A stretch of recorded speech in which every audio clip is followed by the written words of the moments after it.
The House chamber buzzed with the usual pre-session energy as members filtered in for what was expected to be another routine evening of procedural votes. It was March 2023, and the political atmosphere was as charged as ever, with deep divisions. Marking nearly every issue that came before Congress, Alexandria Ocasio-Cortez settled into her usual seat, her phone already buzzing with notifications from social media and messages from her staff. At 33, the representative from New York's 14th District had become one of the most recognizable faces in American politics, known for her sharp wit, progressive policies, and ability to cut through political rhetoric with pointed observations. That often went viral within hours. Tonight was different, though. Through a remarkable twist of fate and political circumstance that defied all logic and chronology, former President Ronald Reagan had returned to serve as a representative from California. At 82, Reagan had somehow found himself back in the political arena, this time as a member of the House rather than occupying the Oval Office. The circumstances of his return were mysterious and largely unexplained, but his presence had electrified Washington in ways no one could have predicted. Evening's agenda included a bipartisan discussion on federal education, funding a topic that had generated heated debate for weeks. Reagan, despite his advanced age, had requested time to speak on the matter, citing his long-standing interest in education policy, dating back to his days as governor of California. As the session began, OC found herself watching the former president with a mixture of curiosity and skepticism. She had grown up hearing stories about the Reagan era, the trickle-down economics, the union busting, the cuts to social programs that her community in the Bronx had felt for decades. To her, Reagan represented everything wrong with American politics: the prioritization of corporate interests over working families, the widening of inequality, and the erosion of the social safety net. When Reagan's turn came to speak, he rose slowly from his seat, his famous smile intact despite the years. The chamber fell surprisingly quiet. Even his political opponents recognized they were witnessing something unprecedented. "Mr. Speaker, distinguished colleagues," Reagan began, his voice still carrying that familiar warmth despite its slight frailty. "I want to talk to you tonight about faith. Not religious faith, though that's important too, but faith in this institution. Faith in the process of democracy, and faith in our ability to work together despite our differences." From her seat, AOC rolled her eyes and exchanged a glance with Representative Rashida Tlaib. She had heard this kind of bipartisan rhetoric before. It usually preceded some attempt to water down progressive policies in the name of compromise. And reaching across the aisle. "Some of you might wonder," Reagan continued, "why someone my age would return to this chamber. Why I would want to subject myself to the rigors of legislative work when I could be enjoying a peaceful retirement." AOC couldn't help herself. She let out a quiet laugh and whispered to the colleague next to her, "Maybe because he misses the spotlight?" Her comment, though meant to be private, carried just far enough to be heard by several nearby representatives. Reagan paused in his speech, his eyes finding OC's across the chamber. For a moment, their gazes locked.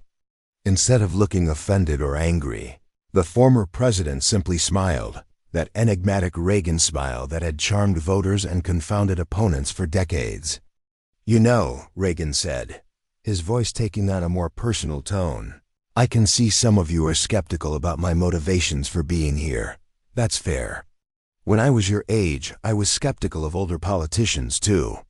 I thought they were out of touch, stuck in the past, more interested in preserving their legacy than solving real problems." AOC felt a slight flush of embarrassment. Had he heard her comment?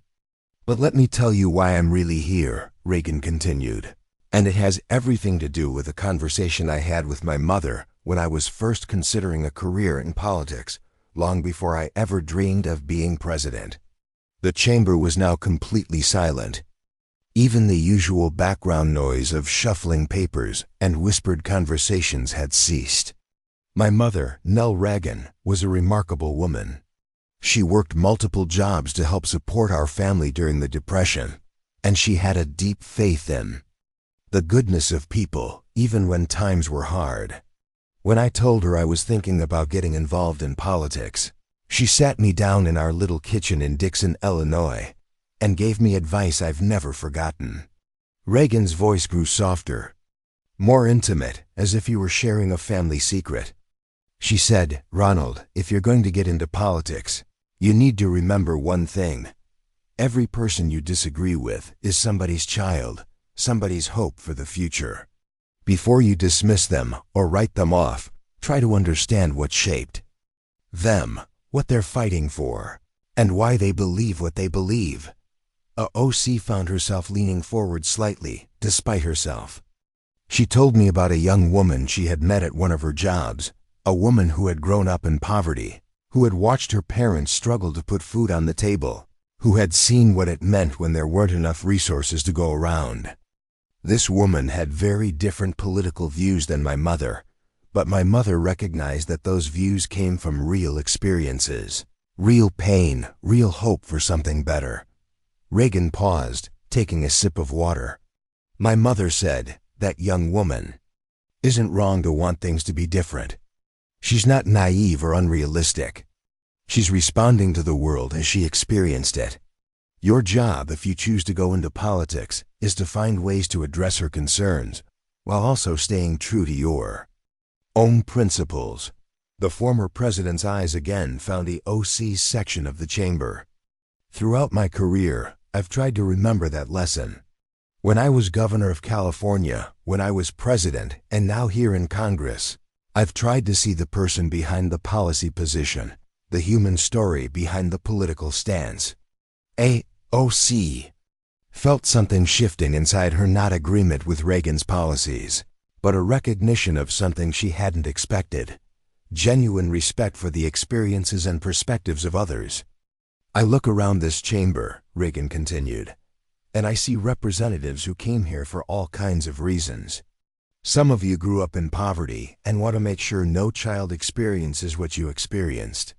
Some of you built businesses and want to protect the economic freedom that allowed you to succeed.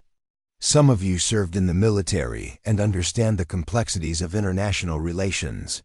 Some of you worked as teachers or social workers and saw firsthand how government programs can change lives."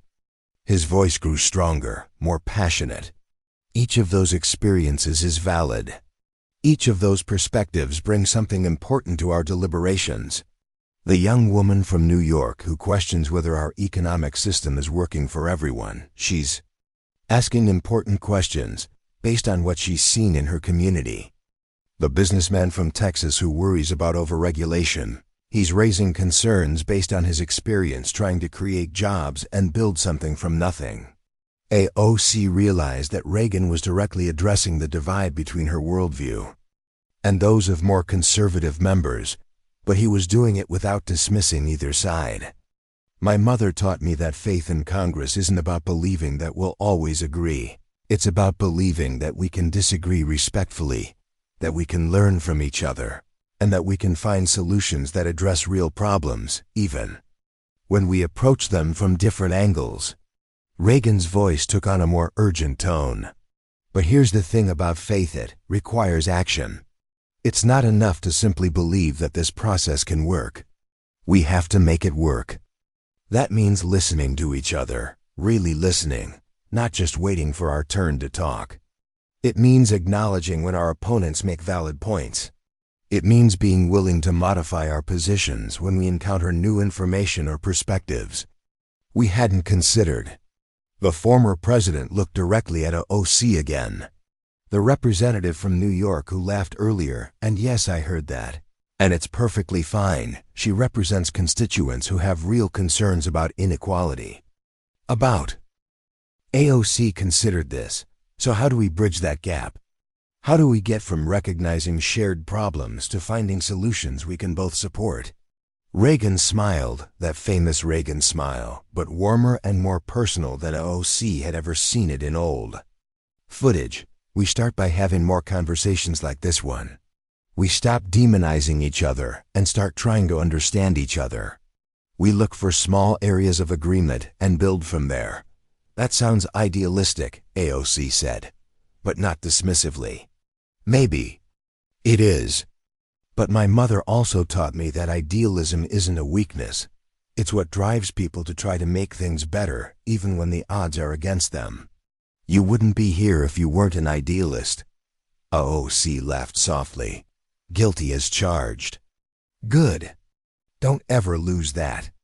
The world needs people who refuse to accept that suffering is inevitable, that inequality is natural, that things can't be improved.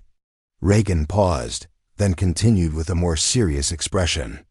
But idealism works best when it's paired with pragmatism, when you're willing to take incremental progress toward your goals, rather than holding out for perfect solutions. Some of my biggest regrets from my presidency involve times when I let perfect be the enemy of good. Like what? AOC asked, genuinely curious. Reagan was quiet for a long moment. There were opportunities to address inequality, to invest in communities that were being left behind by economic changes, to deal with environmental problems before they became crises. I sometimes prioritized ideological consistency over practical problem solving. AOC was surprised by his candor. That's not easy to admit. It gets easier as you get older. The important thing is learning from mistakes, not just your own but other people's too. They began walking slowly toward the exit, neither in a hurry to end the conversation. Representative Reagan, Ron, AOC said, can I ask you about something specific? The war on drugs, mass incarceration, those policies devastated communities like mine. How do you reconcile your faith in government with the harm that government policies can cause? Reagan stopped walking and turned to face her directly. His expression was serious, almost pained. You can't reconcile it. Those policies did terrible damage, and much of that damage fell on communities that were already struggling. I believed at the time that we were fighting crime and protecting communities, but we ended up destroying families and perpetuating cycles of poverty and incarceration. He was quiet for a moment, then continued. This is what I was talking about earlier, about the importance of listening to different perspectives. If I had spent more time in communities like yours, if I had listened more carefully to people who were telling us that our approach was counterproductive, we might have found better solutions. AOC was struck by his directness. Do you think there's a way to address those harms now? I think we have to try. Criminal justice reform, investments in education and economic opportunity, addressing the root causes of crime instead of just punishing the symptoms. These are things that people across the political spectrum can support if we frame them right. But how do we build trust with communities that have been harmed by government policies? AOC pressed.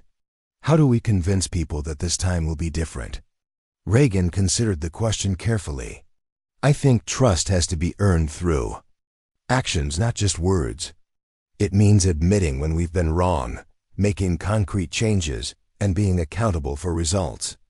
He paused, then added, and it means having more people like you in positions of power, people who come from the communities that have been most affected by these policies, people who understand the human cost of political decisions.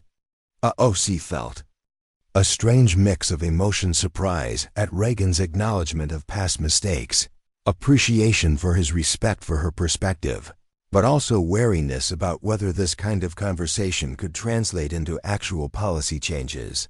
I appreciate you saying that, she said finally. But I have to be honest, I'm skeptical about whether the system can really change, whether the people with power will give up enough of it to address these problems. Reagan nodded. Your skepticism is healthy. The system doesn't change because powerful people suddenly become more generous. It changes because people like you make it change, because you build coalitions, because you make the cost of inaction higher than the cost of action. They had reached the exit of the chamber, and Both seemed reluctant to end the conversation. "Can I make a suggestion?" Reagan said. "I'd like to visit your district sometime, if you'd be willing to show me around. I want to see firsthand the communities you represent, understand better the challenges your constituents face." AOC looked surprised. "You'd really want to do that?" "I would. I think it would help me be a better representative, and it might help us find areas where we can work together." AOC considered the offer. The idea of Ronald Reagan visiting the Bronx was almost surreal, but there was something genuine in his request that moved her. "Okay," she said finally. "But I have a condition. You have to really listen to people, not just do a photo op. You have to be willing to hear things that might be uncomfortable." Reagan smiled. "I wouldn't expect anything less from you. And I have a condition too. You have to be willing to explain not just what problems you see, but why you think your proposed solutions will work. I want to understand your thinking, not just your passion." "Deal," AOC said, extending her hand. As they shook hands, both seemed to recognize that something significant had happened.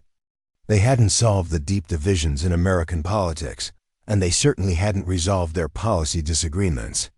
But they had done something rarer and perhaps more important.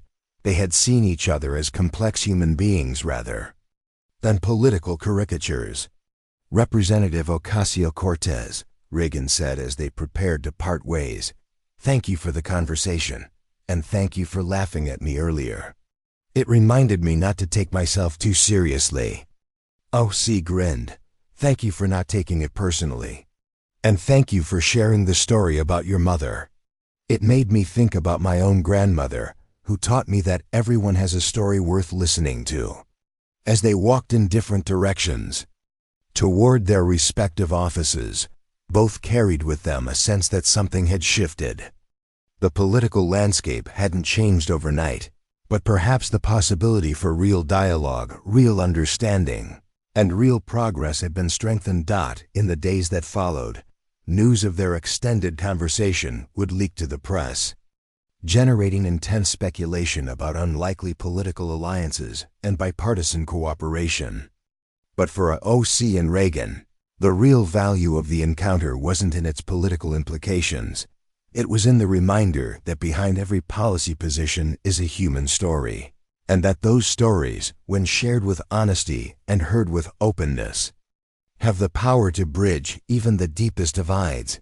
The faith that Reagan had spoken about, faith in Congress, in democracy, in the possibility of finding common ground, wasn't naive optimism after all. It was the recognition that in a diverse democracy, the ability to disagree respectfully while working together on shared challenges isn't just an ideal to aspire to, it's a necessity for survival. And sometimes, that faith is renewed not through grand gestures or sweeping legislation, but through simple human moments when two people who are supposed to be enemies discover that they're both, in their own ways, fighting for a better world.